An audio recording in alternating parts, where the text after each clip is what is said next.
That guy must have money, and these guys not so much. So those platforms,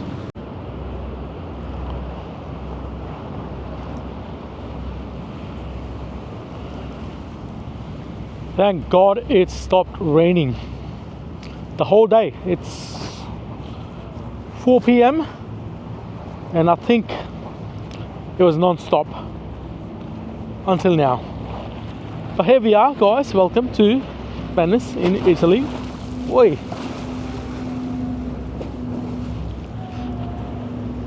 The ocean is extra rough, I believe, because of the rain. But saying that, when I arrived here 2 days ago, the waves were still smashing onto the walls. So I think it's pretty normal. The water does come all the way in, as we all know, or would have heard, that Venice is going under the water one day, roughly 100 years from today, I think they say, with the rate of global warming and everything else. So definitely a couple of 100 years, Venice will be vanished. It'll be gone from the face of the earth,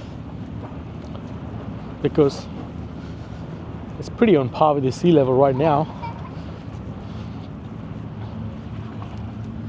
So this island here, it's one of the islands. So that over there is San Marco, and there are a few more islands on that side. There's a couple on the other side. The one I am on right now is called, I think it's called Giudecca. So I've been staying here, but in order to go to the other side, we have, so this is like a sea bus. It's public transport. It's 118 islands altogether that makes up Venice. So one more common thing you find here are these temporary platforms, and they put them on because when the water comes in, it gets all flooded. So in order to walk around, you can jump on these,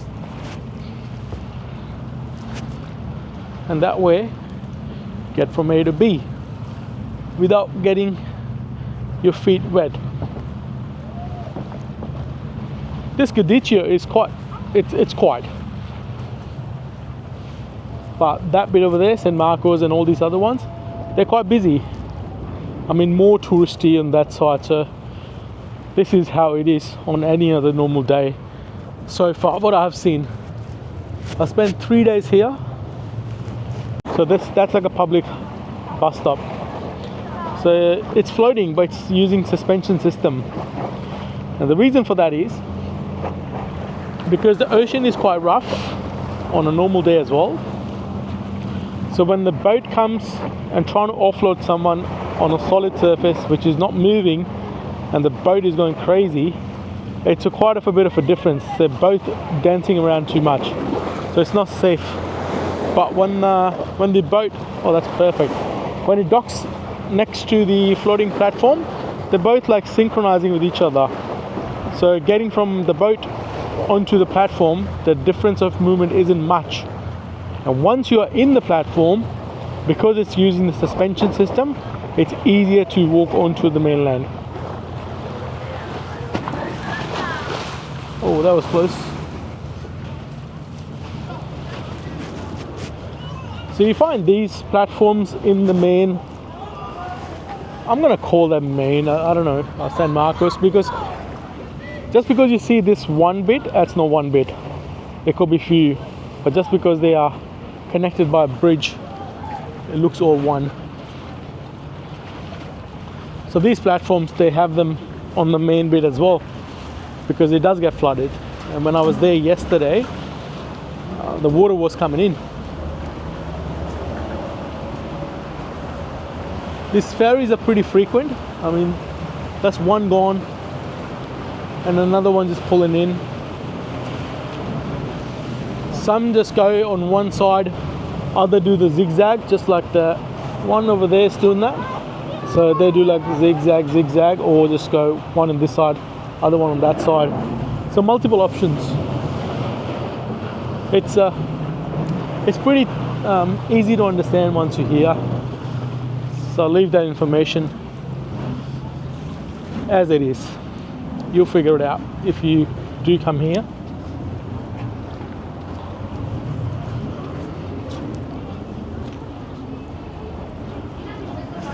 They do have a grocery store here, and believe me or not, it's really cheap. Like, I thought being on a little island like this, it would be expensive, but it's not. It's actually cheaper than the most shops I've been to. And this public transport system, these big ships, the ferries, they're 24/7. 24/7. And it's not just because of the tourists, partly, but mostly to have the people who live here be connected to the outside world, which are not just the Venice, but also the mainland Italy.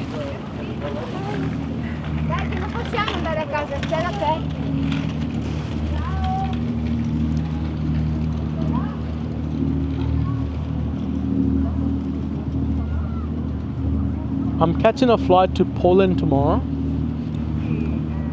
and although you see that plane landing, that's actually going to Marco Polo airport, which is kind of in the mainland Venice. But I'm catching a flight from this other airport, which is like Trevio or something. It's like a bit of outskirts. I didn't realize until I put in a Google Maps from here to the airport, and it was like an hour and a half. And then I realized, oh, there's two. So we can keep walking that way, or we can cut through one of these streets.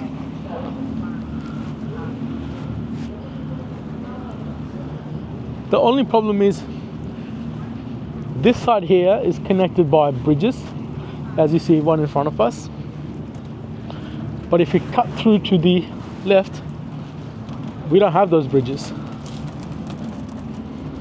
I mean, it makes sense because it won't be cost effective to have just bridges to cross this small section of the island using multiple on each side. I mean, if someone needs to go from this side of the island to the other, it's literally not even a kilometer. No, I think it's maybe half a kilometer. You'll see what I mean when you do get there.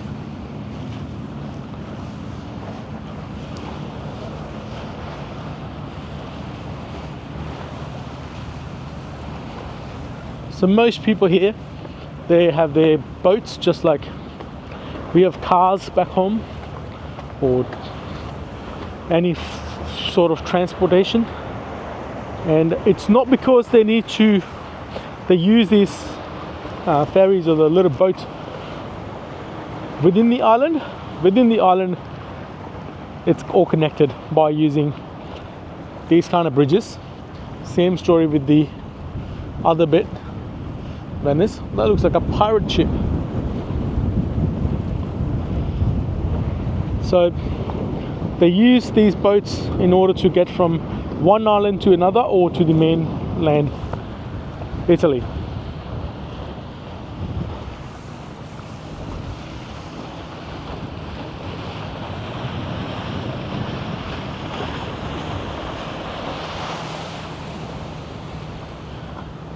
So you see that's where it ends.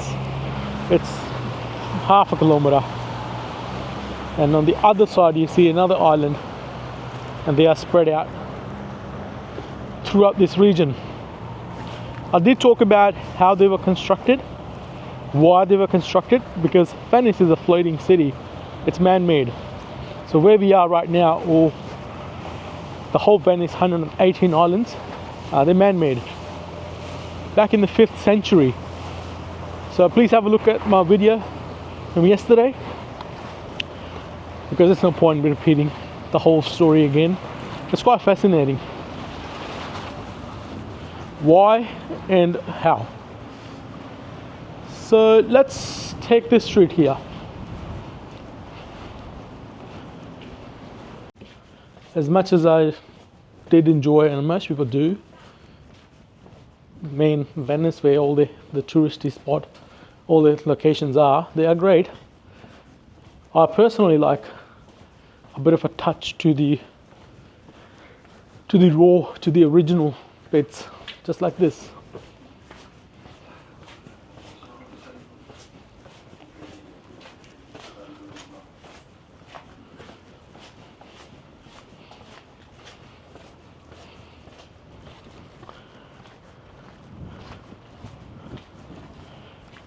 It's about 22 degrees. It's really pleasant weather. It's not cold at all.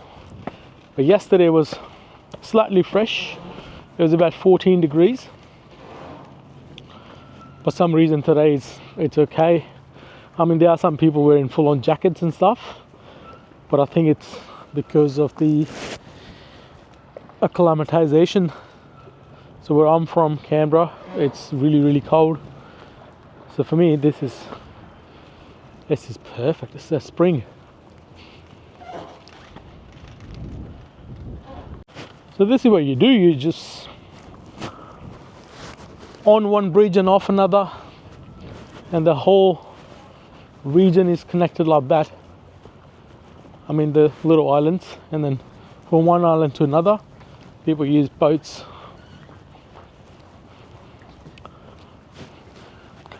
Just like we have, someone's got expensive car, someone's got cheap one. Same principle here with the boats. That guy must have money, and these guys not so much. Now that's like someone's ute. It's got all the cans and tools and a bit industrial looking.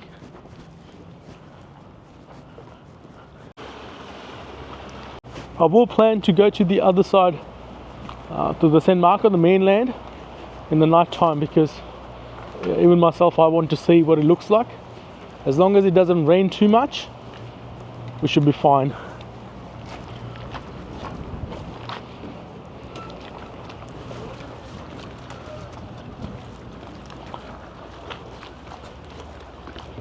The boat tickets for the public transport, you can buy like the one ticket, the basic ticket is €9.50, and it gives you 75 minutes.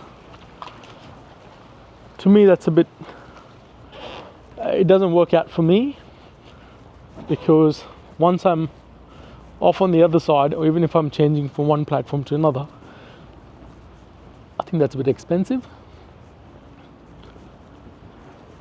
But I believe it's mostly targeting tourists, because locals would have their own boats. Saying that, I have seen locals as well going to work, because you can imagine people working on the main part of the Venice, the main bit, because this is quite big, so they'll be commuting every day to and from. So public transport might be a cheaper option, and they do have like a 3-day pass, 7-day pass, and so on. So it's all well worth it if I'm catching a ferry from here to where I'm going to catch my train or the bus from. It's like 7 or 8 stops from here. So paying €9 or €10 for that trip is okay, but I caught a ferry from this side to literally cross the other side. So €9 for that was a bit too much, in my opinion.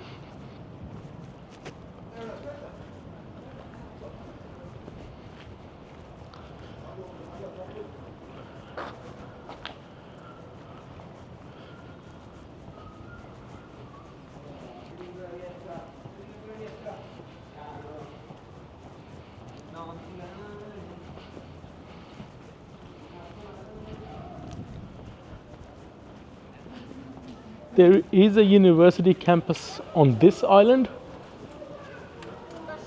and there is a school as well.